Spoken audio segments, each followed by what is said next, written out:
नमस्कार दोस्तों, राम राम।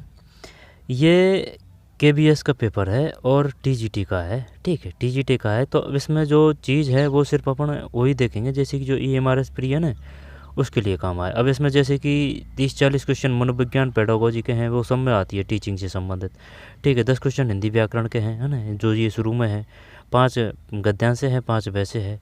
ठीक है, इसके बाद में 10 क्वेश्चन कंप्यूटर के हैं। ठीक है, फिर यही है। और एनईपी है ना, एनईपी 2020 के और हैं 10 क्वेश्चन एनईपी के, 10 क्वेश्चन कंप्यूटर के, 10 क्वेश्चन हिंदी व्याकरण के। इंग्लिश के अपन देखेंगे नहीं, रीजनिंग के देखेंगे नहीं। ठीक, और जो मनोविज्ञान के हैं 30 या 40 क्वेश्चन वो देखेंगे। ठीक, और कुछ नहीं देखेंगे, जनरल पेपर से संबंधित है। तो चलिए शुरू करते हैं। टीजीटी का है ये, केबीएस का। ठीक है, ईएमआरएस प्री के लिए काफ़ी फ़ायदेमंद है, क्योंकि जो 30-40 क्वेश्चन है ना, वो उसमें से आएंगे, क्योंकि 60 क्वेश्चन आएंगे ईएमआरएस प्री में। ठीक है, टीजीटी, पीजीटी, पीआरटी उन सभी के लिए। ठीक है, और 1/3 नेगेटिव है। और 15 क्वेश्चन कंप्यूटर के आएंगे, और 15 क्वेश्चन रीजनिंग के, और 10 क्वेश्चन जीके से है ना। तो 60 पे जो क्वेश्चन उन पे जोर है अपना। चलिए शुरू करते हैं।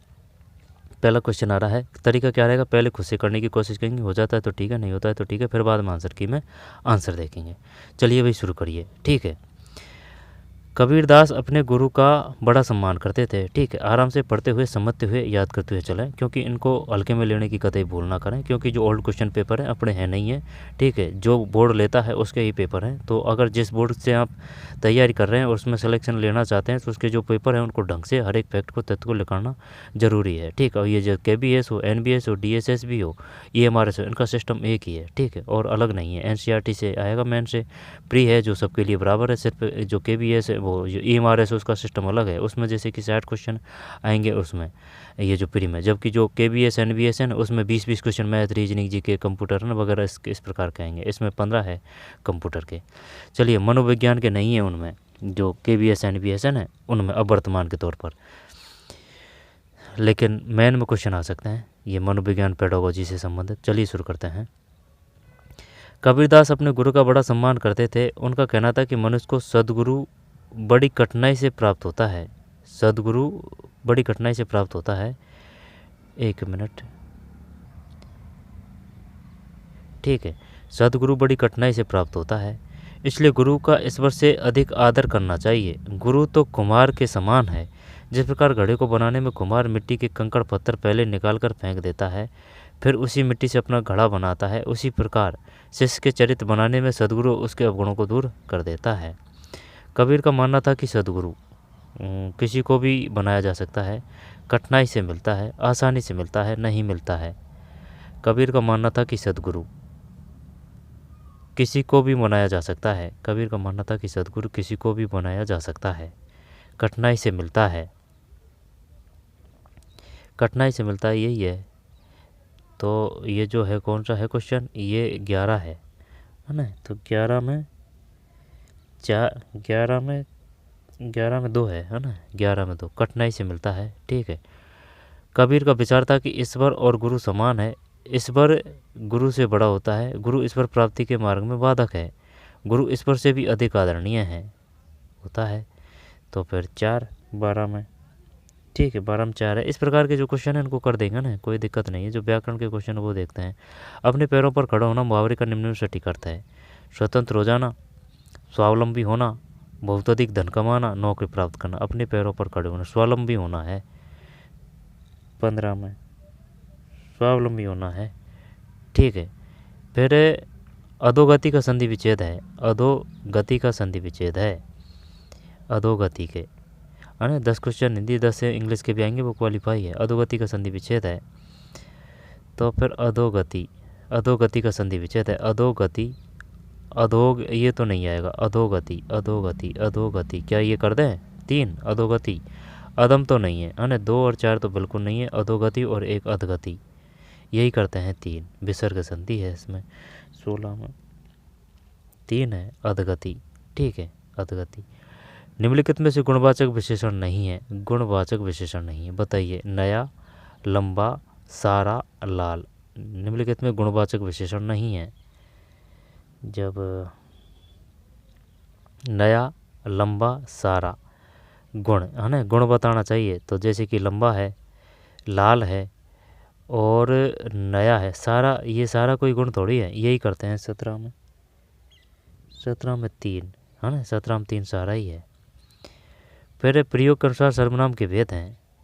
प्रयोग के अनुसार सर्वनाम के भेद हैं, कितने हैं? संज्ञा किसे कहते हैं? संज्ञा उसे कहते हैं जो किसी व्यक्ति, वस्तु, स्थान का बोध करा है, उन शब्दों को, है ना, उन शब्दों को संज्ञा कहते हैं। ठीक है, संज्ञा कहते हैं। फिर सर्वनाम किसे कहते हैं? सर्वनाम संज्ञा के स्थान पर प्रयुक्त होने वाले शब्दों को संज्ञा कहते हैं। फिर विशेषण किसे कहते हैं? विशेषण विशेषण किसे कहते हैं? विशेषण उसे कहते हैं जो संज्ञा व सर्वनाम की विशेषता बताए वो विशेषण। प्रविशेषण जो विशेषण की विशेषता बताए वो प्रविशेषण। कारक वो जो क्या नाम है वो कर्ता ने कर्म को करण से द्वारा कर्त में अधिकरण में पर भी संबंध। कर्ता ने कर्म को करण से द्वारा, ठीक है, संप्रदान के लिए आएगा, अपादान से अलग होने का अर्थ में आएगा, अधिकरण में पर भी है। और संबंध की अगर वो बात करें तो काके की रारेरी, ठीक है। हे अरे ओ, संबोधन हे अरे ओ।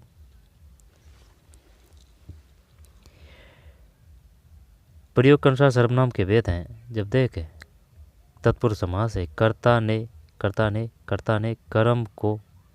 कर्म को करण से द्वारा के अर्थ में प्रयोग होगा। कर्ता ने कर्म को करण से द्वारा के अर्थ में, कर्ता ने कर्म को करण से द्वारा संप्रदान के लिए के अर्थ में होगा। ठीक है, जैसे कि पढ़ने के लिए पुस्तक। फिर अपादान से अलग होने के अर्थ में होगा, है ना, संप्रदान अपादान। फिर अधिकरण में पर भी संबोधन है अरे हो, है ना। और काके की रारेरी भी आता है संवेदन से, काके की रारेरी। प्रयोग के अनुसार सर्वनाम के भेद हैं। बताइए भाई क्या करें, 5 कर दें या फिर 6 करें? सर्वनाम की पूछ रहा है। 18 में 4 है भाई, 6 है। प्रयोग के अनुसार सर्वनाम के भेद हैं। अब ये नॉर्मल क्वेश्चन था ये, लेकिन नहीं आया पढ़ पे। प्रयोग के अनुसार सर्वनाम के भेद हैं 6। ठीक। निम्नलिखित में से जातिवाचक संज्ञा शब्द नहीं है। जातिवाचक संज्ञा शब्द नहीं है तो जातिवाचक है ना, कैटेगरी। तो वृक्ष की एक जाति है। फिर देश भी काफ़ी देश है ना। यमुना एक ही है, ये वो जातिवाचक नहीं है, ये व्यक्तिवाचक है ना, पर्सनल। यही करते हैं। 19 में 4 है, ठीक है, यमुना है। अश्व का पर्यायवाची नहीं है। जब अश्व का बांजी सैंदव विहंग तुरंग, अश्व का पर्यायवाची नहीं है तो अश्व का पर्यायवाची नहीं है तो अश्व का तुरंग है, ठीक है। विहंग है, तुरंग विहंग तो अरु है ना, तो बाजी सैंधव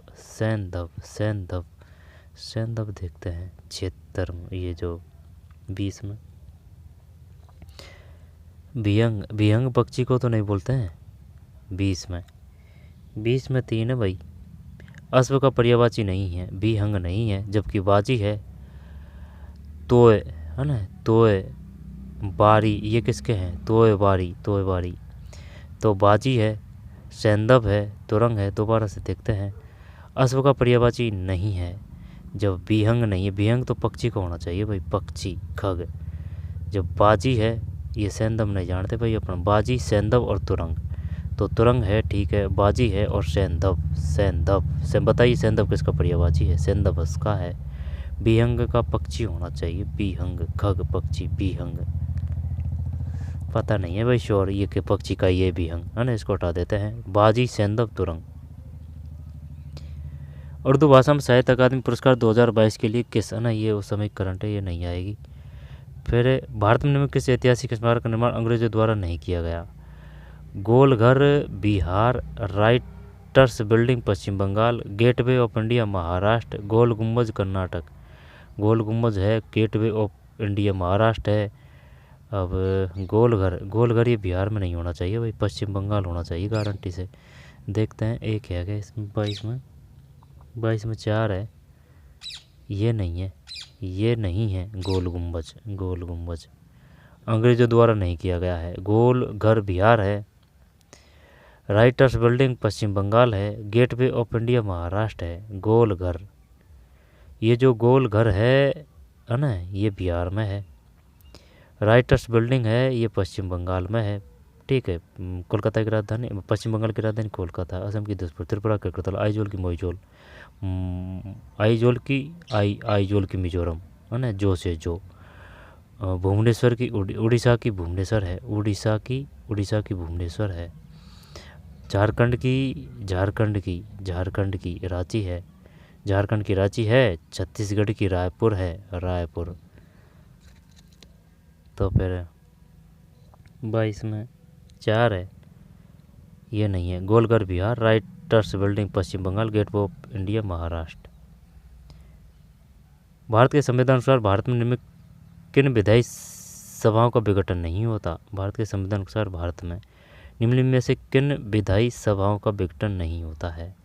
लोकसभा, राज्यसभा, जब एक तो राज्यसभा का नहीं होगा, है ना, और राज्यसभा जैसी है विधान परिषद, तो बी और डी 4। तो फिर 23 में 4 है। ठीक है, बी और डी राज्यसभा और विधान परिषद। और अब ध्यान आ रहा है, जैसे कि जो लोकसभा है उसमें जो एज है 25 है, राज्यसभा की कितनी है 30 है, उपराष्ट्रपति यहाँ राज्यपाल की चुनाव की वो 35 है ना, और जो ये प्रधानमंत्री के चुनाव की है 25। आई बात समझ में? और ये जो ये 21 है ना, ये सरपंच वगैरह के चुनाव से संबंधित है। ठीक है, आप चुनाव लड़ सकते हैं। 18 है जो वोट देने की है। ठीक है, लोकसभा की 25 है, राज्यसभा की 30 है, और राष्ट्रपति और जो राज्यपाल है उनकी वोट लड़ने की एज 35 है, और ये जो 18 है वोट देने की है, 21 है ये चुनाव लड़ने की है, ग्राम सभा या फिर नगर पंचायत। निम्न में से उच्च शिक्षा के क्षेत्र में भारत सरकार की पहल कौन सी है? निम्न में से उच्च शिक्षा क्षेत्र में भारत सरकार की पहल कौन सी है? चॉइस एक है, एक का मतलब है उन्नत भारत अभियान। निम्नलिखित में उच्च शिक्षा क्षेत्र में भारत सरकार की पहल कौन सी है? निम्नलिखित में उच्च शिक्षा क्षेत्र में भारत सरकार की पहल कौन सी है? उच्च भारत अभियान, बढ़िया क्वेश्चन है ये। उच्च भारत अभियान, उन्नत भारत अभियान, है ना, उन्नत है। आंसर देख लेते हैं, और ये चॉइस में इस प्रकार के क्वेश्चन आएंगे दोबारा भी। उन्नत भारत अभियान है। निम्न उच्च शिक्षा क्षेत्र में भारत सरकार की पहल कौन सी? उन्नत भारत अभियान है। नहीं आया भाई। भारत में निम्नलिखित क्षेत्रों में राज्यों का दर्जा देने का सही कार्यक्रम कौन सा विकल्प दर्शाता है? जिसमें पहले वह क्षेत्र आता है जिसे सबसे पहले राज्य का दर्जा दिया गया था, और बाद में वह क्षेत्र जिसे यह दर्जा बाद में दिया गया था। नहीं, देख लेते हैं। 25 में 4 है, 25 में 4, जैसे कि ये है। क्या कह रहा है? भारत में निम्नलिखित क्षेत्रों को राज्य का दर्जा देने का सही कार्यक्रम कौन सा विकल्प दर्शाता है? जिसमें पहले वह क्षेत्र आता है जिसे सबसे पहले राज्य का दर्जा दिया गया था, और बाद में वह क्षेत्र जिसे यह दर्जा बाद में दिया गया था। नागालैंड, त्रिपुरा, मिजोरम। त्रिपुरा की राजधानी अगरतला है, जैसे कि त्रिपुरा, है ना, एगेरेतला ते त्रिपुरा का त्रे, मिजो का जय, तो आई जो जोल। ठीक है, नागालैंड, त्रिपुरा, मिजोरम। निम्नलिखित में किस वनस्पति क्षेत्र में मध्य वार्षिक औसत तापमान सर्वाधिक होता है? किस वनस्पति क्षेत्र में मध्य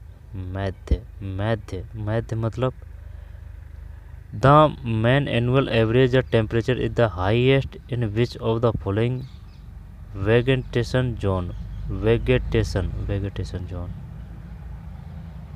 मध्य वार्षिक औसत तापमान सर्वाधिक होता है।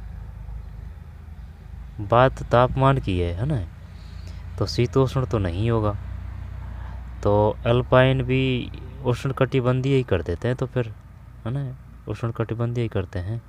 26 में सही है, उष्ण कटिबंधीय। लैंड एडवेंचर के लिए 2021 का तेंजिंग नोर्गे नेशनल एडवेंचर, है ना, ये नहीं आएगा। इटली की मधुमक्खी निम्न किस प्रजाति का प्रयोग वाणिज्य शहद उत्पादन के लिए किया जाता है? तो ये तो अलग ही क्वेश्चन दे दिया इसने। 28 में 2 है, ए मेलीफेरा। निम्न में कौन सा कंप्यूटर के क्वेश्चन अब ये। निम्नलिखित में कौन सा उदाहरण कंप्यूटर की परिश्रमिता, डेलीगेंस संबंधी विशेषताओं को सर्वाधिक सही तरीके से दर्शाता है। निम्नलिखित में कौन सा उदाहरण कंप्यूटर की परिश्रमता, निम्नलिखित में से कौन सा उदाहरण कंप्यूटर की परिश्रमता, डेलीगेंस संबंधी विशेषता को सर्वाधिक सही तरीके से दर्शाता है।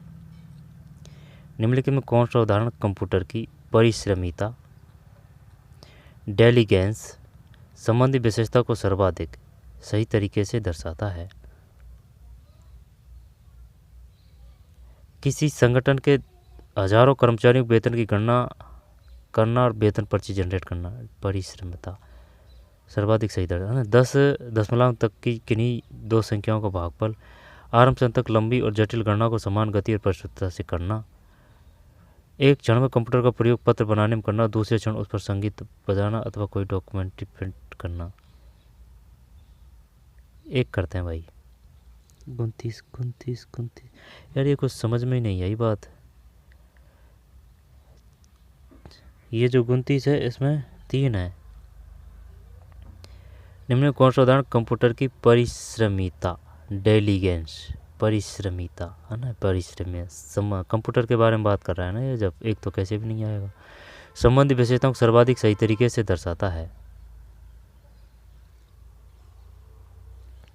आरंभ से अंत तक लंबी जटिल गणना को समान गति और परिशुद्धता से, है ना, सही है, घुमा के दिया है। वर्ष 2022 में भारतीय नौसेना द्वारा निम्न कौन सा द्विपक्षीय अभ्यास किया गया था, ये नहीं आएगा। फिर दिया गया प्रश्न निम्न की जानकारी, ये रीजनिंग से है, रीजनिंग छोड़ते हैं, है ना, रीजनिंग छोड़ते हैं, आगे चलते हैं। अब कंप्यूटर के हैं कुछ क्वेश्चन और भी है, आगे से आते यहाँ से है। निम्नलिखित में क्या एक इनपुट डिवाइस नहीं है, इनपुट तो इनपुट स्कैनर है, light pen, touch pad, LED panel input device नहीं है। लाइट पेन इनपुट कैसे आएगा भाई, लाइट पेन अब देने को तो देते हैं जब वो अंदर से ही तो क्रैशर चलता है। स्कैनर तो है ना, इनपुट डिवाइस नहीं है, स्कैनर है, लाइट पेन है और टच पैड या फिर एलईडी पैनल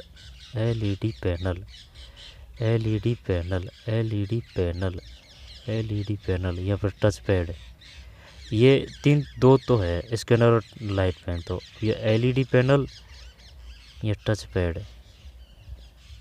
आंसर देखते हैं। 36 में 2 है, 36 में 2 का मतलब है एलईडी पैनल, इनपुट डिवाइस नहीं है एलईडी पैनल, जबकि टच पैड है, स्कैनर है, लाइट पेन है। इनमें से क्या एक इनपुट डिवाइस नहीं है, इनपुट डिवाइस नहीं है, एलईडी पैनल नहीं है, ठीक, इनपुट डिवाइस टच पैड है भाई, टच पैड है, इनपुट डिवाइस नहीं है एलईडी, जबकि टच पैड है, स्कैनर है, लाइट पेन है, टच पैड है, स्कैनर है, लाइट पेन भी है।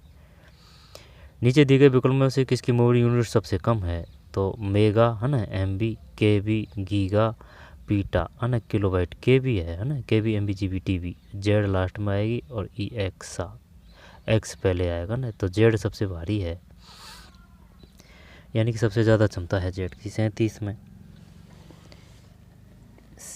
में 3 है, किलोबाइट। निम्न में कौन सा एक ओपन सोर्स ऑपरेटिंग सिस्टम है, बताइए भाई क्या करें इसमें, ओपन सोर्स से, ठीक है।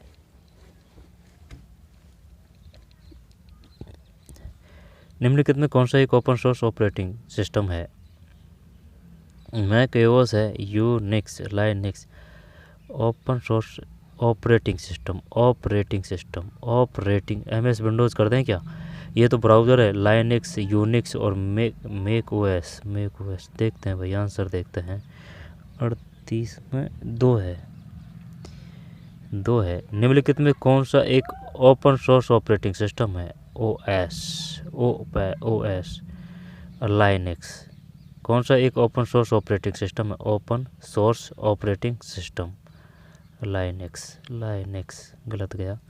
38 में 2, लाइनक्स। यूनिक्स क्या है, मैक, ये सॉफ्टवेयर है, ओएस MS विंडोज है ना, MS विंडोज।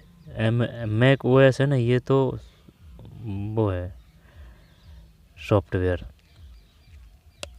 लाइनक्स है इसमें, 38 में 2 है लाइनक्स। एक एंटीवायरस सॉफ्टवेयर है टेली मेकपी करते हैं। एक्रोबैट रीडर MS ऑप्शनल मेकपी 39 4 है मेकपी। एक एंटीवायरस सॉफ्टवेयर है मेकपी। एक एंटीवायरस सॉफ्टवेयर है मेकपी है। हामिद खान अपने बिक्री डाटा को सारणीबद्ध करने और एक ओपन सोर्स सॉफ्टवेयर का प्रयोग करके ग्राफीय प्रस्तुतिकरण के साथ इसका विश्लेषण करने के इच्छुक हैं। आप इसके लिए निम्नलिखित में किसका सुझाव देंगे? ओपन सोर्स सॉफ्टवेयर का प्रयोग करके ग्राफीय प्रस्तुतिकरण के, ये तो MS एक्सेल है ना, फिर अलग ही है ऑप्शन से। MS एक्सेल 40 में एक है भाई, कॉल्क है, ये तगड़ा दे दिया इसने। 40 में एक है। हामिद खान अपने बिक्री डाटा को सारणीबद्ध करने और एक ओपन सोर्स सॉफ्टवेयर का प्रयोग करके ग्राफिक प्रस्तुतिकरण के साथ इसका विश्लेषण करने के इच्छुक। आप इसके लिए निम्न में किसका सुझाव देंगे? कॉल्क है, कॉल्क। बालक इसके माध्यम से परिवार के मूल्यों को आत्मसात करते हैं। ना। अब आए हैं भाई अपने क्वेश्चन। वैसे कंप्यूटर के 15 क्वेश्चन आएंगे, है ना, कतई हल्के में लेने की ज़रूरत नहीं है। 15 क्वेश्चन आएंगे कंप्यूटर के। बालक किसके माध्यम से परिवार के मूल्यों को आत्मसात करते हैं?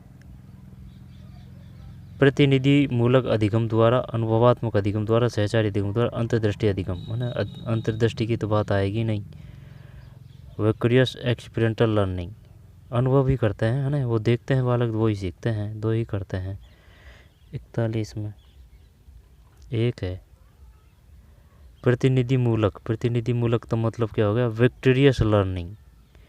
बालक किसके माध्यम से परिवार के मूल्यों को आत्मसात करते हैं? प्रतिनिधि मूलक अधिगम द्वारा।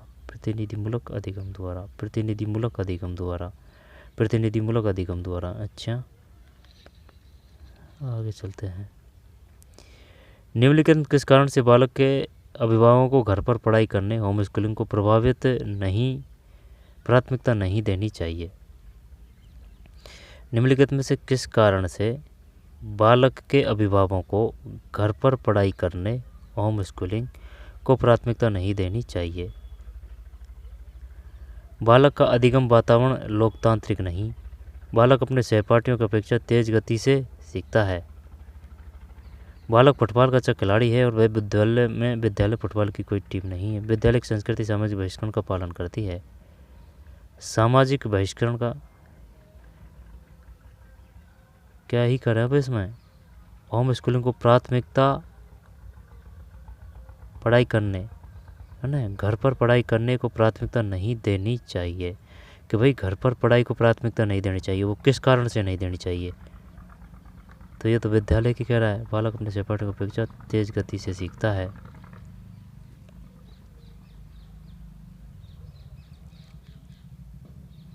टीम ने विद्यालय की संस्कृति सामाजिक बहिष्करण का पालन करती है। 4 करते हैं दिखाना, है ना। ये जो 42 है, 3 है यार इसमें। 42 में 3 कुछ समझ में नहीं आई ये बात। निम्नलिखित में से किस कारण से बालक के अभिभावकों को घर पर पढ़ाई करने, होम स्कूलिंग को प्राथमिकता नहीं देनी चाहिए? बालक फुटबॉल का अच्छा खिलाड़ी है और विद्यालय में फुटबॉल की कोई टीम नहीं है पढ़ाई करने। ये होम स्कूलिंग डिस्टर्ब कर रही है। होम स्कूलिंग मतलब घर पर पढ़ने की, घर पर पढ़ाई है ना। बालक फुटबॉल का अच्छा खिलाड़ी, विद्यालय में फुटबॉल की कोई टीम नहीं है ना। ये घुमा के पूछ रहा है भाई, घर पर पढ़ाई नहीं है, लेकिन जैसे कि घर पर मैदान थोड़ी है फुटबॉल का, है ना। बच्चों देखेगा बच्चों को, खेलेगा नहीं तो देखेगा तो सही, तब तो सीखेगा। अच्छा खिलाड़ी और विद्यालय में फुटबॉल की कोई टीम नहीं, तो टीम नहीं है तो उससे क्या है? देखते तो होगा। 3 है भैया, है ना। किशोरों के संज्ञानात्मक विकास के संदर्भ में निम्न कौन सा कथन सही नहीं है? संज्ञानात्मक सिद्धांत दिया था जीन पियाजे ने, इनमें कौन सा सही नहीं है? किशोर अमूर्त सिद्धांतों को समझ सकते हैं। किशोर अधिमानत प्रयास और त्रुटि बुद्धि से समस्या समाधान करते हैं। किशोर अस्थायी रूप से अनुमान लगा सकते हैं। किशोर अंतर्दृष्टि अधिगम के माध्यम से सीख सकते हैं। किशोरों के संज्ञानात्मक विकास के संदर्भ में निम्न कौन सा कथन सही नहीं है? बताइए बताइए, करिए आंसर बताइए इसमें। किशोरों के संज्ञानात्मक विकास के संदर्भ में निम्नलिखित में कौन सा सही नहीं है? किशोर अमूर्त सिद्धांतों को समझ सकते हैं। किशोर अधिमानत प्रयास और त्रुटि विधि से समस्या समाधान करते हैं। कथन सही है ना, संज्ञानात्मक के हिसाब से बताना है और किशोरों के बारे में बताना है। किशोर अस्थायी रूप से अनुमान लगा सकते हैं, अस्थायी रूप से। किशोर अंतर्दृष्टि अधिगम के माध्यम से सीख सकते हैं, ये तो ठीक है, ये भी ठीक है और ये भी ठीक है, लेकिन ये अस्थायी रूप से अनुमान लगा सकते हैं। 3 देखते हैं, है ना। ये जो 43 है इसमें गलत है, बिल्कुल गलत है। 2 है, सही नहीं है। किशोर अधिमानत प्रयास और त्रुटि से समस्या समाधान करते हैं, सही नहीं है, जबकि सभी सही है। किशोर अमूर्त सिद्धांतों को समझ सकते हैं, अमूर्त है ना, अमूर्त जो दिखते नहीं है। अब जैसे कि ये है ना, दिख रहा है, ये मूर्त है। किशोर अस्थायी रूप से अनुमान लगा सकते हैं। किशोर अमूर्त सिद्धांतों को समझ सकते हैं, ठीक है। किशोर अस्थायी रूप से अनुमान लगा सकते हैं। किशोर अंतर्दृष्टि अधिगम के माध्यम से सीख सकते हैं, ये नहीं है। किशोर अमूर्त सिद्धांतों को समझ सकते हैं। किशोर अस्थायी रूप से अनुमान लगा सकते हैं, अस्थायी रूप से। किशोर अमूर्त सिद्धांतों को समझ सकते हैं। किशोर अधिमानत प्रयास और त्रुटि बुद्धि से समस्या समाधान करते हैं, प्रयास और त्रुटि विधि से, है ना, ये है इसमें आंसर। किशोर अमूर्त सिद्धांतों को समझ सकते हैं। किशोर अस्थायी रूप से अनुमान, अस्थायी मतलब adolescence can be understand abstract principle, adolescence can be tentativity guess, adolescence can learn through insight learner. 43 में 2 है।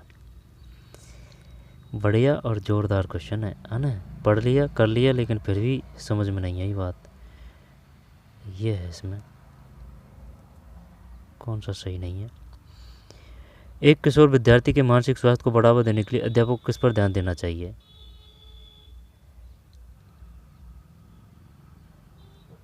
स्वाभिमान पर, बीतानकारी है। बीतान का मतलब क्या है? कॉपी स्ट्रेटेजी, कॉपी नहीं करेंगे, है ना। Self esteem, self efficiency, empathy. अब देखते हैं, 2 तो हटाई दे भाई, है ना, 2 तो हटाई दे। मानसिक स्वास्थ्य को बढ़ावा देने के लिए अध्यापक किस पर ध्यान देना चाहिए? 2 तो हटाई दिया। स्वाभिमान पर, है ना, किशोर के बारे में है। स्व क्षमता पर, परानुभूति पर। अध्यापक को किस पर ध्यान देना चाहिए? स्व क्षमता पर, परानुभूति पर, स्व क्षमता पर। 3 करते हैं, है ना, देखते हैं क्या है इसमें। 44 में 2 है, गलत है भाई, गलत क्या? पेपर बढ़िया है। बीतानकारियों की नीति पर, कॉपी। एक किशोर विद्यार्थी के मानसिक स्वास्थ्य को बढ़ावा देने के लिए अध्यापक को किस पर ध्यान देना चाहिए? कॉपिंग स्ट्रेटजीज।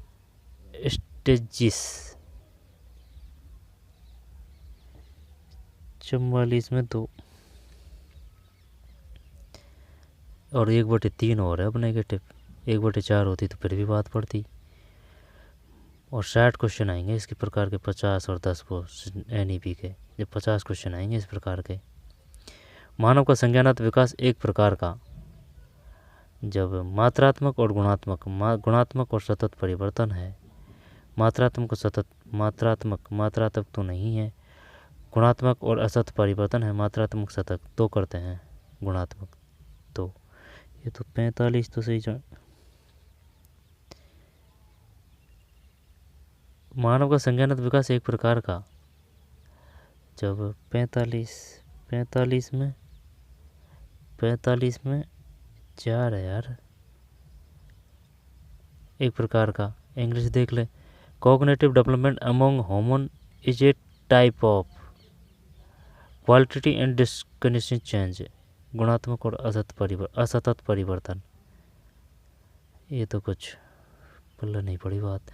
मानव में निम्नलिखित किस क्रिया के लिए अच्छी गति कौशल की जरूरत नहीं होती है? गति कौशल की जरूरत नहीं होती है। किस क्रिया के लिए अच्छे गति कौशल की जरूरत नहीं होती है? तो जूते के फीते बांधना है ना, अच्छी गति कौशल की जरूरत नहीं है। इनमें किस क्रिया के लिए अच्छी गति कौशल की जरूरत नहीं होती है? जूते के फीते बांधना, किसी स्थान पर कूदना, कमीज के बटन लगाना, किसी खिलौने को कसकर पकड़ना। फीते बांधना, किसी स्थान पर कूदना, कमीज के बटन। एक करते हैं ना, एक करते हैं जो 46 में, उसमें एक क्या ही राग है, आंसर की तो गलत नहीं है। ये है ना भाई, कौन सा आंसर की में कोई मिस्टेक नहीं है, सही है। 46 में 3 ही है, किसी स्थान पर कूदना। अच्छी गति कौशल की ज़रूरत नहीं है, तो कूदने की भी तो ज़रूरत है। अब ऐसे ही थोड़ी है कि आप कूद सकते हैं। कूद वही सोच सकता है जो प्रैक्टिस वगैरह की हो गति कौशल की। कसकर पकड़ना है ना, फीते बांधना, कमीज बटन, जबकि ये बारीक है, ये बड़ा काम है। हाँ, ये सही हो सकता है। क्वेश्चन 3 है इसमें। और ये असतत कुछ समझ में नहीं आई बात। गुणात्मक और सतत परिवर्तन, गुणात्मक तो ठीक है, मात्रात्मक तो वो ग्रोथ होती है। विकास क्या होता है? सतत होता है, असतत परिवर्तन है ना, ये ध्यान रखना है। फिर शिशुओं के चेहरे के हाव भाव किसके विश्वसनीय संकेतक हैं? हाव और भाव संप्रेषण, संज्ञानात्मक अनुभव के, सामाजिक अनुभव के, नैतिक अनुभव के, संवेगात्मक अनुभव के।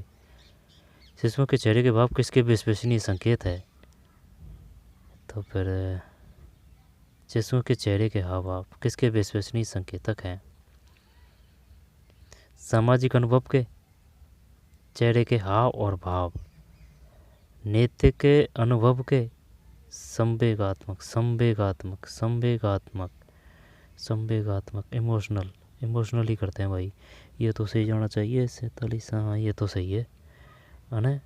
संवेगात्मक अनुभव के, शिशुओं के चेहरे के हाव भाव किसके विश्वसनीय संकेत है? संवेगात्मक अनुभव के।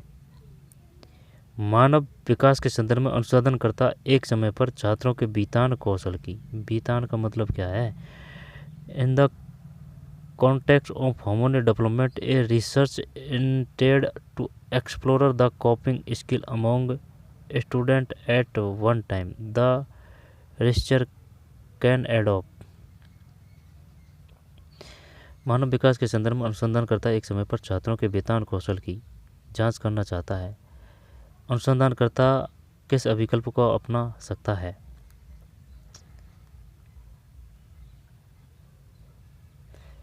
मानव विकास के संदर्भ में अनुसंधानकर्ता एक समय पर छात्रों के बीतान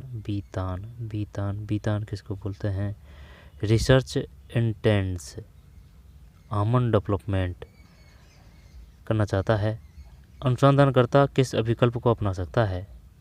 research intends to explore the coping, है ना, ये पहले भी आया था question. Coping skills, coping skills क्या होती है? कॉपी से अपने से बोला था कि भाई कॉपी करना किसी की, कॉपिंग स्किल, बीतान कौशल जांच करता है। अनुसंधानकर्ता इस अभिकल्प को अपना सकता है। तो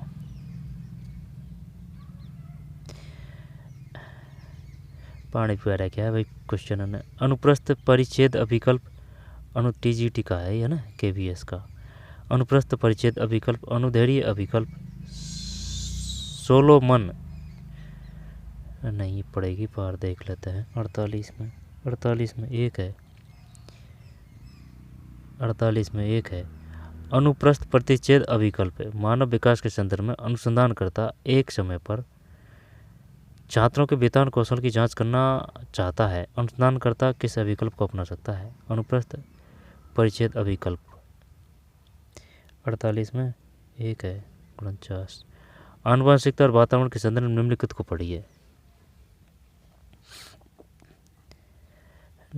पढ़िए।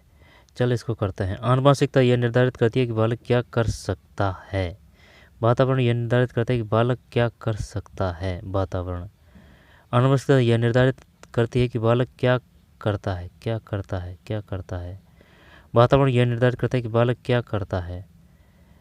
ये दोनों करते हैं भाई, ए और बी करते हैं ना, ए और बी दो करते हैं इसमें 49 में। ले डूबे तो 3 है इसमें। ए और डी सही है, ए और डी सही है, यानी कि ये सही है और ये। आनुवंशिकता यह निर्धारित करती है कि बालक क्या कर सकता है, चल ठीक है।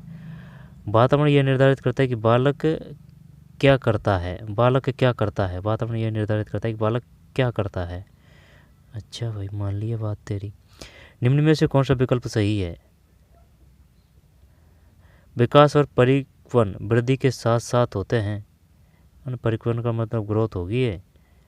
डेवलपमेंट एंड ए मैच्योरेशन ओकर स्टेटमेंट विद ग्रोथ। वृद्धि के साथ साथ होते हैं परिपक्वन। वृद्धि और परिपक्वन विकास के साथ साथ होते हैं। वृद्धि और विकास परिपक्वन के साथ साथ होते हैं। विकास वृद्धि से पहले होता है, विकास वृद्धि से पहले होता है, किंतु परिपक्वन के साथ साथ होता है।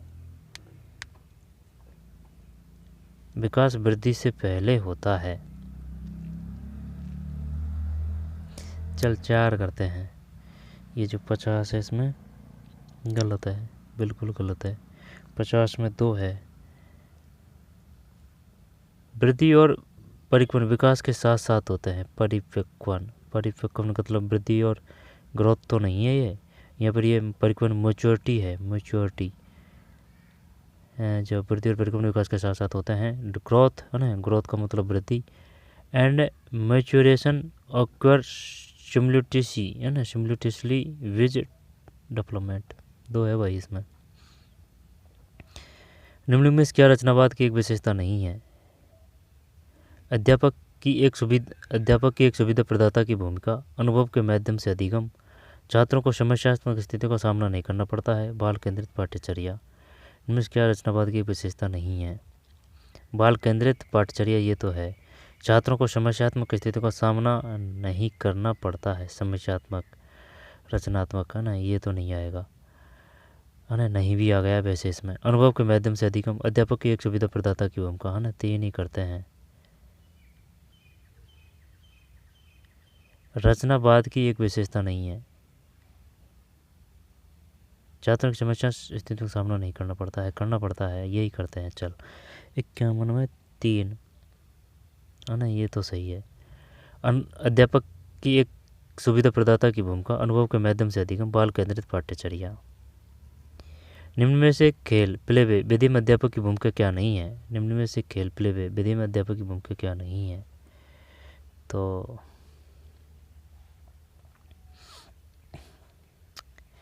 अधिगम वातावरण सृजित करना, अध्यापक की भूमिका। संगत शिक्षण अधिगम सामग्री की व्यवस्था करना। अधिगम क्रियाकलापों को सरल से जटिल की ओर, सरल से जटिल को व्यवस्थित करना नहीं है। खेल क्रियाकलापों के माध्यम से छात्रों को मूल्यांकन करना, ये है। अधिगम वातावरण सृजित करना, ये है। संगत शिक्षण अधिगम सामग्री सरल से जटिल नहीं आएगा ये, है ना, ये दिमाग लगा रहा है यहाँ। जटिल से सरल की ओर आएगा ये। यही करते हैं, 3 ही करते हैं। 52 में 2 है। संगत शिक्षण, ये इंग्लिश देख लेते तो बढ़िया रहते। Arranging relevant teaching learning material. भाई टीचिंग एड तो वो लाएगा ना, पढ़ाने की शिक्षण सामग्री। तो संगत यानी कि जिसके बारे में पढ़ा रहे हैं, अगर उसकी शिक्षण सामग्री मिल जाए, टीचिंग मॉडल्स वगैरह मिल जाए तो वो हेल्प मिलेगी ना बच्चों को। गलत माना है भाई इसमें, क्या भूमिका नहीं है। संगत शिक्षण अधिगम वातावरण सृजित करना। अधिगम क्रियाकलापों को सरल से जटिल की ओर व्यवस्थित करना। खेल क्रियाकलापों के माध्यम से छात्रों को मूल्यांकन करना।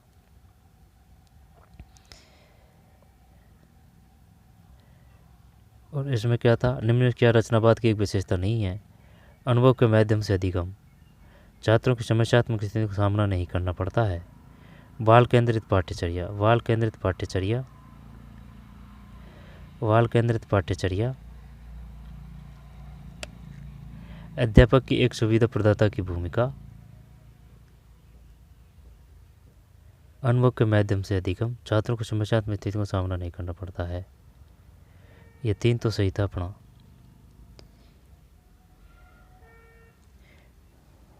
और 52 में 2 है, 52 में 2 संगत, संगत है ना, तो इसको हटा दे। अधिगम वातावरण सृजित करना, अधिगम क्रियाकलापों को सरल से, सरल से, ये सही है भाई, सरल से जटिल है ना, सरल से जटिल।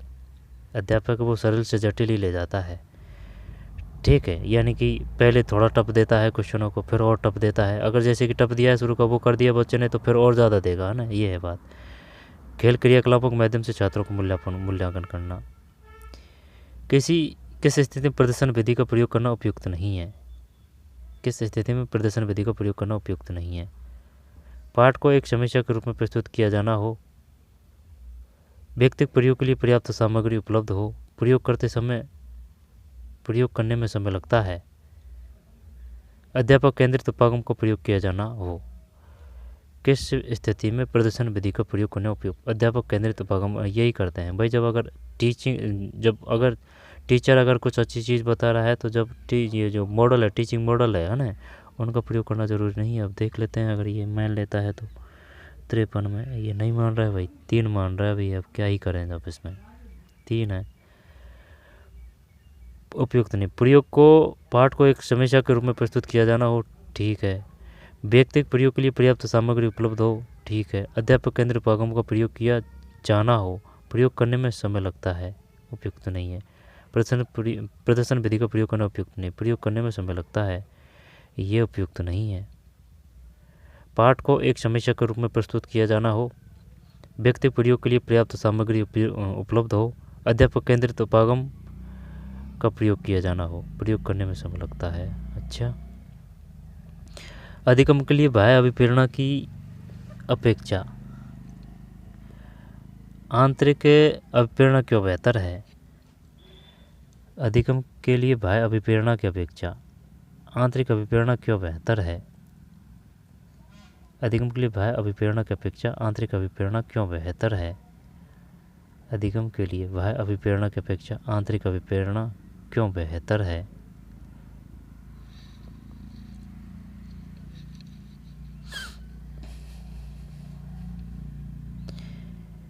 अधिगम के लिए बाह्य अभिप्रेरणा की अपेक्षा आंतरिक अभिप्रेरणा क्यों बेहतर है? यह माता पिता अध्यापकों से पुरस्कार प्राप्त करने में सहायता करती है। यह देर तक, है ना, देर और तक, देर तक, देर तक, देर तक, देर तक, या फिर देर और तक, देर तक, गैप आना चाहिए था इसमें। देर तक कायम रहती है। यह उच्च गुणवत्ता परक अधिगम पर बल नहीं देती। इसमें सृजनात्मकता असंभव है। आंतरिक अभिप्रेरणा क्यों बेहतर है? क्यों बेहतर है? क्यों बेहतर है? पुरस्कार प्राप्त करने में सहायता करती है, ये तो नहीं करेंगे अपन, है ना, ये तो हटा दे। ये देर तक कायम रहती है। आंतरिक अभिप्रेरणा क्यों? हाँ, ये देर तक कायम रहती है क्योंकि बाहर से मोटिव से कोई ज़रूरत नहीं है। पुरस्कार देने से आप बच्चों को कब तक मोटिव रखोगे? अगर वो अंदर से मोटिव है तो वो लंबा टिकेगा ना। यही करते हैं 2। अब ये माने जब है ना 54 में 2, ये तो सही है, ये देर तक कायम रहती है।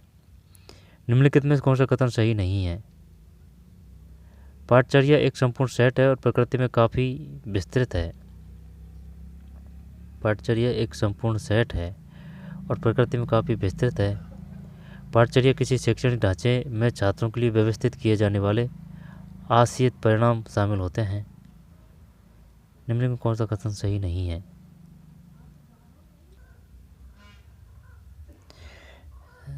दोबारा से देखते हैं भाई। निम्नलिखित में कौन सा कथन सही नहीं है? पाठचर्या एक संपूर्ण सेट है और प्रकृति में काफ़ी विस्तृत है। पाठचर्या एक संपूर्ण सेट है और प्रकृति में काफ़ी विस्तृत है। पाठचर्या में किसी शैक्षणिक ढांचे में छात्रों के लिए व्यवस्थित किए जाने वाले आशयित परिणाम शामिल होते हैं। पाठ्यक्रम वर्णनात्मक प्रकृति का होता है। पाठचर्या में योजित और मार्ग निर्देशित अधिगम शामिल है। नहीं, दोबारा से पढ़ते हैं, पल्ले नहीं पड़ी। कौन सा कथन सही नहीं है? पाठचर्या एक संपूर्ण सेट है और प्रकृति में काफ़ी विस्तृत है। Curriculum is a complete set and very broad in nature. प्रकृति में काफ़ी विस्तृत है। पाठ्यक्रम में किसी शैक्षणिक ढांचे में छात्रों के लिए व्यवस्थित किए जाने वाले आशयित परिणाम शामिल होते हैं। Syllabus include intend to must to be manage for student in a education setup. पाठ्यक्रम वर्णनात्मक प्रकृति का होता है। पल में ये चल छोड़ आंसर देखते हैं। 55 में 2 है। कौन सा सही नहीं है? ये सही नहीं है 2। पाठचर्या एक संपूर्ण सेट और प्रकृति में काफ़ी विस्तृत है। पाठ्यक्रम वर्णनात्मक प्रकृति का होता है। पाठचर्या में योजित और मार्ग निर्देशित अधिगम अनुभव शामिल होते हैं। न्यूनतम अधिगम स्तर पर कार्यक्रम किस पर अधिक बल नहीं दिया जाता? न्यूनतम अधिगम स्तर कार्यक्रम में किस पर अधिक बल नहीं दिया जाता है?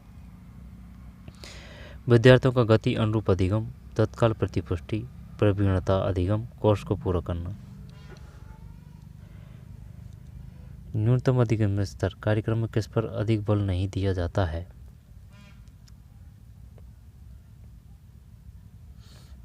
न्यूनतम अधिगम स्तर कार्यक्रम किस पर अधिक बल नहीं दिया? विद्यार्थियों का गति अनुरूप अधिगम, learning at the pace of student, तत्काल प्रतिपुष्टि। न्यूनतम अधिगम स्तर कार्यक्रम किस पर? प्रवीणता अधिगम, कोर्स को पूरा करना। 56 में 4 है। कोर्स को पूरा करना है ना, वो तो ठीक था, ये तो कर देते अपन। विद्यार्थियों का गति अनुरूप अधिगम, तत्काल प्रतिपुष्टि, प्रवीणता अधिगम, कोर्स को पूरा करना, ये पॉजिटिव नहीं है। विद्यार्थियों का गति अनुरूप अधिगम, तत्काल प्रतिपुष्टि, प्रवीणता अधिगम। बच्चों की भाषा संबंधी योग्यता के विकास के बारे में निम्नलिखित में कौन सा कथन सही है? त्रिभाषा सूत्र लागू करने से जटिलता उत्पन्न हो सकती है और इसलिए इसे बचा जाना चाहिए। कौन सा कथन सही है ना? ये नहीं करेंगे। बालक अत्यधिक सीमित भाषा योग्यता के साथ स्कूल आते हैं क्योंकि भाषा एक जटिल नियम आधारित प्रणाली है।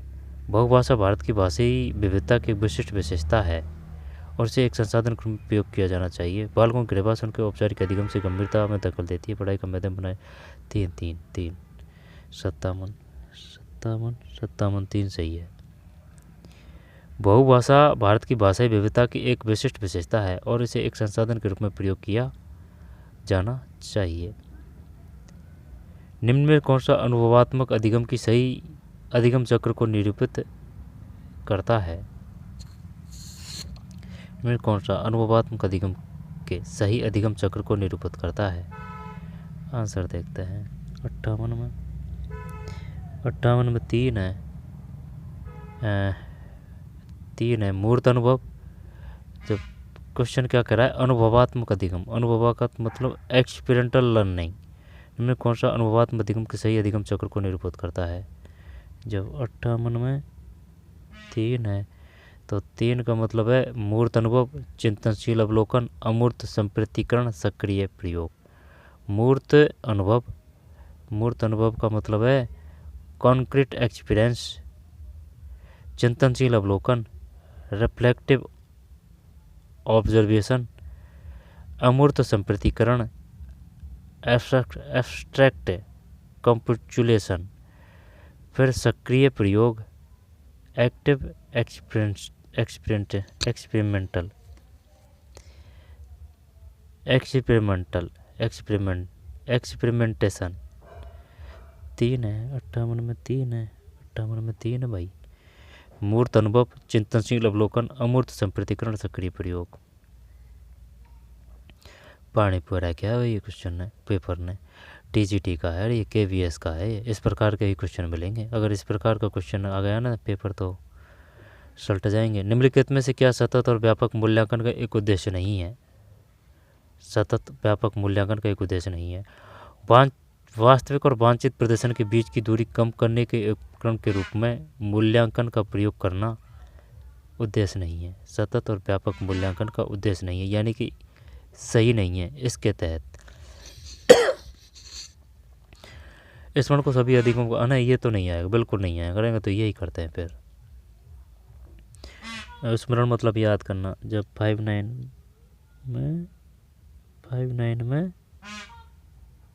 में 2, हाँ 59 में 2 सही है ना। ये रट्टा वाली बात कर रहा है ये, है ना, तो ये नहीं है। सतत और व्यापक मूल्यांकन का एक उद्देश्य नहीं है, जबकि वास्तविक और वांछित प्रदर्शन के बीच की दूरी कम करने के एक उपकरण के रूप में मूल्यांकन का प्रयोग करना। विद्यार्थी अधिगम प्रक्रिया, अधिगम वातावरण के बारे में सक्रिय निर्णय लेना, विद्यार्थियों के व्यक्तित्व, संज्ञानात्मक, मनोप्रेरक, साइकोमोटर और भावनात्मक पहलुओं को विकसित करने में सहायता करना। जब ये कौन सा नहीं आएगा इसमें, ये नहीं आएगा 5-9 में 2 नहीं आएगा ना, रट्टा नहीं आएगा। वास्तविक वांछित प्रदर्शन के बीच की दूरी कम करने के एक उपकरण के रूप में मूल्यांकन का प्रयोग करना। मूल्यांकन जो सम्मेटिव होता है ना, उसको वार्षिक मूल्यांकन बोलते हैं। विद्यार्थी अधिगम प्रक्रिया और अधिगम वातावरण के बारे में सक्रिय निर्णय लेना, विद्यार्थी अधिगम प्रक्रिया और अधिगम वातावरण के बारे में, विद्यार्थियों के व्यक्तित्व के संज्ञानात्मक, पियाजे ने दिया था यह ना, सेल्डन शारीरिक का सिद्धांत दिया था सेल्डन ने। मनोप्रेरक, साइकोमोटर और भावात्मक पहलुओं को विकसित करने में सहायता करना है। निम्न में से कौन सा इकाई परीक्षण से संबंधित है? इकाई परीक्षण से मानक उपलब्धि परीक्षण, पूर्वानुमानिक परीक्षण, नैदानिक परीक्षण, योगात्मक आकलन। कौन सा इकाई परीक्षण से संबंधित है? इकाई मानक उपलब्धि परीक्षण है ना, यूनिट टेस्ट यही करते हैं। यहाँ पर योगात्मक तो नहीं आएगा है ना, इसको तो सम्मेटिव बोलते हैं। नैदानिक, पूर्वानुमानिक, मानक उपलब्धि एक ही करते हैं। सेट गलत है, सेट में 3 ही बंदे का सही है। इकाई परीक्षण से संबंधित है नैदानिक परीक्षण ना, योगात्मक, निदान, सम्मेटिव, अफर्मेटिव, नैदानिक, डायग्नोस्टिक, नैदानिक यानी कि पहचान करना फिर उपचार करना है ना, नैदानिक यानी कि डायग्नोस्टिक। इकाई परीक्षण है ना, डायग्नोस्टिक। आगे चलते हैं। अधिगम के आकलन में अध्यापक की जिम्मेदारी निम्न में से क्या नहीं है? अधिगम के आकलन में अध्यापक की जिम्मेदारी निम्न में से क्या नहीं है? कार्य को पूरा करने के लिए असीमित समय प्रदान करना।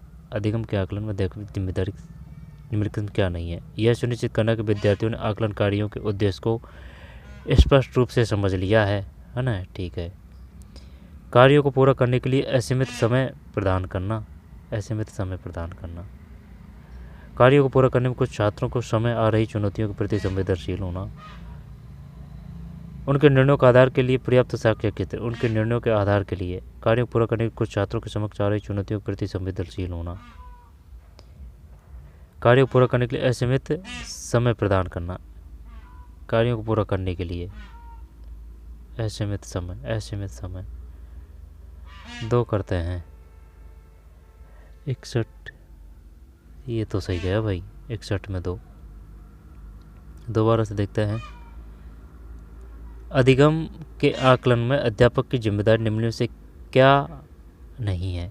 यह सुनिश्चित करना कि विद्यार्थियों के आकलन कार्यों को उद्देश्यों को स्पष्ट रूप से समझ लिया है। कार्यों को पूरा करने में कुछ छात्रों के समक्ष आ रही चुनौतियों के प्रति संवेदनशील होना। उनके निर्णयों का आधार के लिए पर्याप्त साक्ष्य एकत्रित करना। कार्य पूरा करने के लिए असीमित नहीं है, सीमित ही समय दिया जाएगा भाई। ऐसे थोड़ी अब जैसे कि अपन को पेपर में 2 घंटा 30 मिनट मिलती है, तो ये थोड़ी है कि भाई तुमको सुबह से शाम तक चलिए पेपर करना है, जिस प्रकार से अब अपन टाइम लगा रहे हैं। ऐसे नहीं है, टाइम ही होता है। नैदानिक और रचनात्मक आकलन के 2 चरण है। जब अधिगम का आकलन, नैदानिक और रचनात्मक 2 चरण। TLM गुणवत्ता का आकलन, अधिगम के लिए आकलन, नैदानिक है ना डायग्नोस्टिक, अधिगम के लिए आकलन, अधिगम के रूप में आकलन, अधिगम का आकलन, अधिगम के लिए आकलन। नैदानिक और रचनात्मक आकलन के 2 चरण। अधिगम का नैदानिक ये डायग्नोस्टिक है ना, डायग्नोस्टिक है तो अधिगम का ही करते हैं। 62 में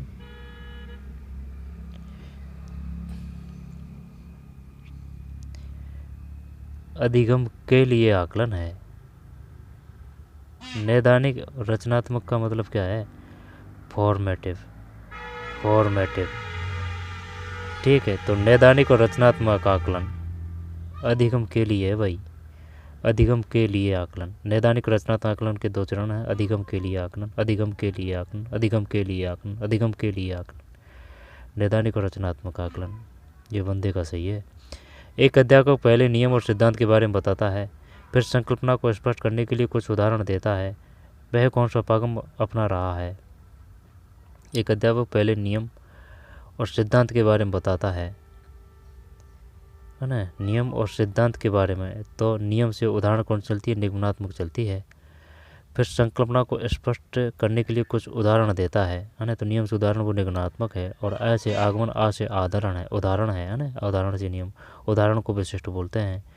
तो ये निगमनात्मक आनी चाहिए। और जैसे कि अगर वो पूछ ले ना संश्लेषण विश्लेषण, तो बड़ी कौन सी है? संश्लेषण बड़ी है, ठीक है, विश्लेषण छोटी है, ठीक है। तो संश्लेषण बड़ी है, विश्लेषण छोटी है।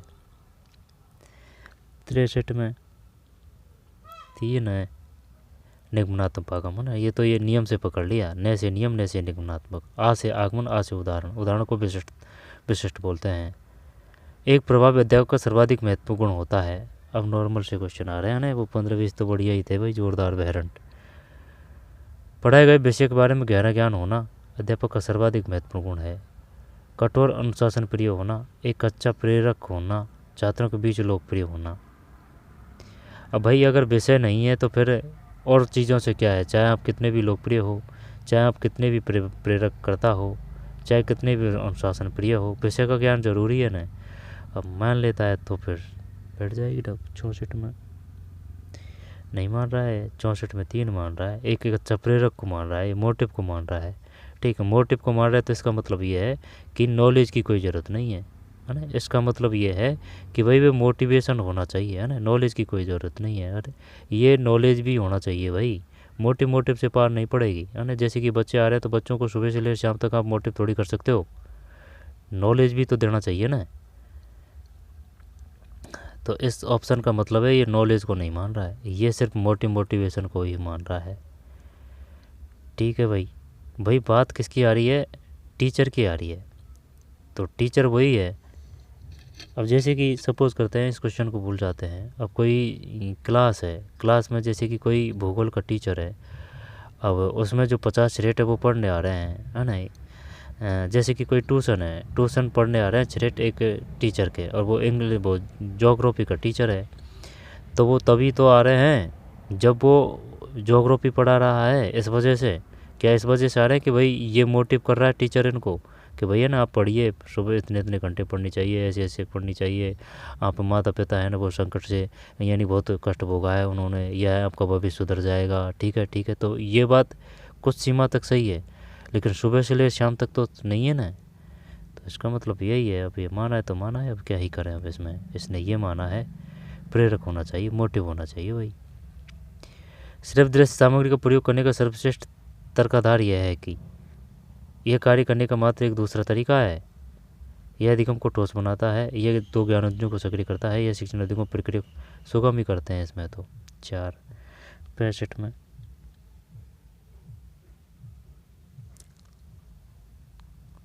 सिर्फ दृश्य सामग्री का प्रयोग करने का सर्वश्रेष्ठ तर्कधार यह है कि यह 2 ज्ञानेंद्रियों को सक्रिय करता है।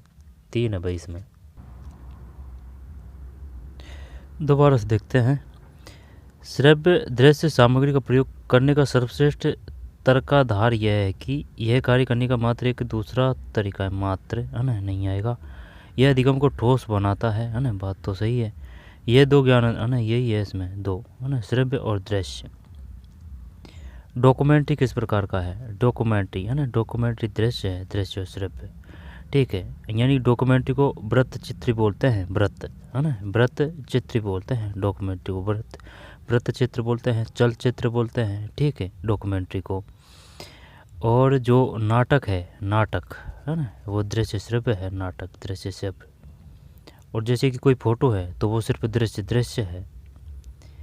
3 है इसमें। जो 65 है उसमें 3 है।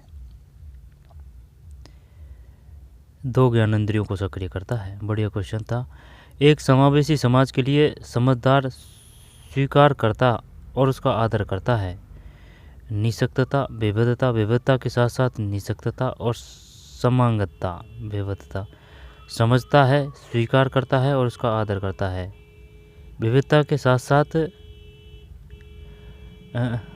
समझता, स्वीकार करता और उसका आदर करता है, उसका आदर करता है। विविधता के साथ चल 2-3 करते हैं। 66 3 है। 1/3 है भाई इस बार नेगेटिव। निःशक्त व्यक्ति अधिकार अधिगम 2016 कितने प्रकार की निःशक्तताओं की पहचान करता है? पता नहीं है ये तो, ना। 67 में 4 है। 21 है। 21 21 40% से अधिक है उनको दिव्यांग की श्रेणी माना गया है। निम्नलिखित में कौन सा कथन सही है? किसी व्यक्ति के मार्गदर्शक का अर्थ है उसे परामर्श दिया गया है। किसी व्यक्ति को परामर्श देना करते हुए उसका मार्गदर्शक किया गया है। किसी व्यक्ति का मार्गदर्शन करना और उसे परामर्श देना दो अलग अलग मुद्दे हैं। किसी व्यक्ति को परामर्श देना करते हुए उसे अनिवार्य रूप से मार्गदर्शन की आवश्यकता है। इनमें कौन सा कथन सही है? 68 में 2 है। ठीक, कौन सा कथन सही है? किसी व्यक्ति को परामर्श देने करते कि उसका मार्गदर्शन किया गया है, देने का अर्थ है। मानसिक स्वास्थ्य देखभाल अधिनियम किस वर्ष में बनाया गया था? मानसिक स्वास्थ्य देखभाल अधिनियम किस वर्ष में बनाया गया था? 69 में 2 है, 2017। विद्यालय में छात्रों में विज्ञान विषय के बारे में कुछ सृजनात्मकता को किस प्रकार बढ़ाया जा सकता है? बताइए भाई, किस प्रकार बढ़ाया जा सकता है? विद्यालय में छात्रों में विज्ञान विषय के बारे में कुछ सृजनात्मकता को किस प्रकार बढ़ाया जा सकता है? प्रयोगशाला में प्रयोग करते समय, कक्षा में शिक्षण अधिगम दृश्य के दौरान, कक्षा में कुछ संकल्पनाओं के लिए क्रिया करते समय। 3 करते हैं। 70 में 2 है। कक्षा में शिक्षण अधिगम दृश्य के दौरान विद्यालय में छात्रों में विज्ञान विषय के बारे में कुछ सृजनात्मकता को किस प्रकार बढ़ाया जा सकता है? 2 है भाई इसमें। एक अधिगम साधन के रूप में समुदाय के माध्यम से स्कूली छात्रों को कौन सा विषय नहीं पढ़ाया जा सकता? अपकेंद्रण की संकल्पना, पशु विविधता की संकल्पना, अम्ल और क्षार की संकल्पना, परमाणु ये है। और अपकेंद्रण मतलब कॉन्सेप्ट ऑफ ए सेंट्रिफ्यूगेशन, अपकेंद्रण की संकल्पना। एक ही करते हैं भाई। 71 में 4 है। परमाणु संरचना की संकल्पना, एक अधिगम साधन के रूप में समुदाय, एक अधिगम साधन के रूप में समुदाय। अपकेंद्रण की संकल्पना, पशु, अम्लक्षार, परमाणु संरचना की संकल्पना। 4 नहीं है भाई इसमें। ये जो 71 है इसमें 4 है। फिर निकटवर्ती स्कूलों को एक महाविद्यालय कैसे सहायता कर सकता है? ये तो कर देंगे। स्कूल कॉलेज अपने मानवीय और भौतिक संसाधन के आपसी साझेदारी रहे, ये तो पहले भी आ चुका है और एग्जामों में। 72 में 4 सही है। आसपास के तीनों स्कूल एक दूसरे का संवर्धन कैसे कर सकते हैं? एक समान लक्ष्य तय कर एक दूसरे के साथ अपने संसाधन, ये 3 ही है इसमें। 73 में 3 है। एक समुदाय 12 बैठने और चर्चा करने के, है ना, 12 बैठने चर्चा करने के स्थान है निकट का गांधी स्मृति विद्यालय, उनके लिए क्या कर सकता है? 74 1 है। अध्यापक वहाँ जाकर सामाजिक मुद्दों पर जीवंत खुली चर्चा करें। अध्यापक वहाँ जाकर सामाजिक मुद्दों पर जीवंत खुली चर्चा करें। जीवंत। एक स्कूल को बेहतर बनाने में कौन सा विकल्प सहायक हो सकता है? पाठ्यचर्या, पाठ्य सहगामी गतिविधियों की उपलब्धियों के प्रदत्तों का विश्लेषण। स्कूल के अध्यापकों द्वारा सर्वोच्च शिक्षण पुरस्कारों के प्रदत्तों का विश्लेषण। 5 स्कूल परिणामों का विश्लेषण स्कूल को बेहतर बनाने में।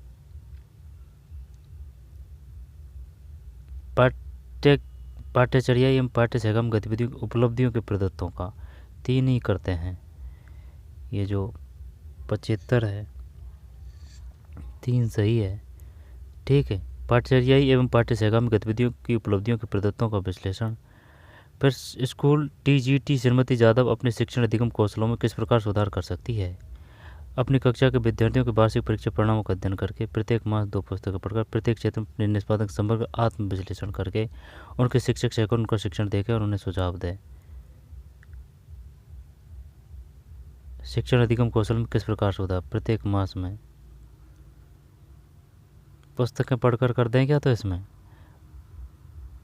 अध्ययन करके, प्रत्येक क्षेत्र में निष्पादन समग्र आत्म विश्लेषण करके, उनके शिक्षक सहकर उनका शिक्षण देखे और उन्हें सुझाव दे।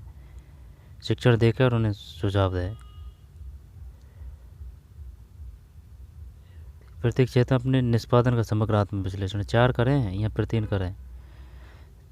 76 3 है। प्रत्येक क्षेत्र में अपने निष्पादन का समग्र आत्म विश्लेषण करके स्कूल की सकल निष्पादकता को मजबूत करने हेतु निम्न कौन सी एक प्रक्रिया पर बल देना चाहिए? हाजिरी और शुल्क इकट्ठा करने में लगने वाला समय, स्कूल की सकल निष्पादकता को मजबूत करने हेतु स्कूल आधारित टीम बनाकर प्रोजेक्ट पूर्ण करने के बाद चर्चा में लगने वाला समय, प्रातःकालीन सभा में लगने वाला समय, प्रयोगशाला में प्रयोग करने वाले लगने वाला समय। स्कूल की सकल निष्पादकता को मजबूत करने हेतु which of the one following school process solve be strengthened by better overall school performance. लगने वाला समय समूह आधारित टीम बनाकर कर दें क्या ये? 2 77 2 सही है भाई। ठीक है, समूह आधारित टीम बनाकर प्रोजेक्ट पूर्ण करने के बाद चर्चा में लगने वाला समय ये 5 3 3 4 है। ठीक है, 5 3 3 4 है ये 5 3 3 4 5 3 3 4 का मतलब है यानी कि 1 से 5, फिर ये जो अगला 3 है इसका मतलब है 6 7 8 है ना, 6 7 8 कक्षा है और एज आ जाएगी 8 9 10। ठीक है भाई, 3 से 8 ये हो गया ना, फिर एज कौन सी रही 9 10 11 है ना, तो ये फिर लगा लिया आगे आगे लगाते जाइए क्रम से। 5 3 है ना, 4 का मतलब है 12वीं प्लस BA। दिव्यांग बच्चों की शिक्षा पर स्कूलों को क्यों विशेष बल देना चाहिए? सर्वश्रेष्ठ विकल्प को चुनिए। दिव्यांग बच्चों की शिक्षा पर स्कूलों को क्यों विशेष बल देना चाहिए? दिव्यांग बच्चों की शिक्षा स्कूलों को क्यों विशेष बल देना चाहिए? ऐसे बालक ईश्वर की देन है। ऐसे बालकों को देखभाल और सहानुभूति की आवश्यकता है। यह ऐसे बालकों का अधिकार है। ऐसे बालकों को क्यों विशेष बल देना चाहिए? 2 करते हैं 7 9 में गलत गया ना। 3 है, दिव्यांग बच्चों की शिक्षा पर स्कूलों को क्यों विशेष बल देना चाहिए? हाँ, शिक्षा है, ये सही है, तो ये तो अधिकार ही है। शिक्षा तो 6 से 18 है उनके लिए, और जो नॉर्मल वाले हैं उनके लिए 6 से 14 है अनुच्छेद 21 के तहत। छठी कक्षा के छात्रों को पढ़ाने हेतु कौन सी पाठ्यचर्या सर्व उपयुक्त होगी? विषय केंद्रित पाठ्यक्रम, गतिविधि पाठ्यचर्या, संलयन पाठ्यचर्या, अध्यापक केंद्रित तो नहीं आएगी।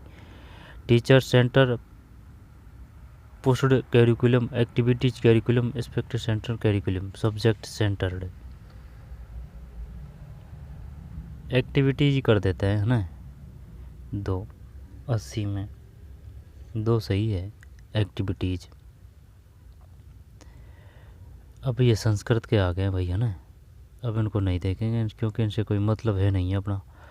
ठीक है, वो जनरल पेपर था ना, वो ही देखना था। ठीक है, आगे और कोई क्वेश्चन नहीं है, ये सब्जेक्ट के हैं, फिर 100 क्वेश्चन ये सब्जेक्ट के हैं। ठीक है, 80 जो क्वेश्चन है वो जनरल थे, वही आएंगे सभी के लिए। तो चलिए मिलते हैं कोई और वीडियो में। धन्यवाद।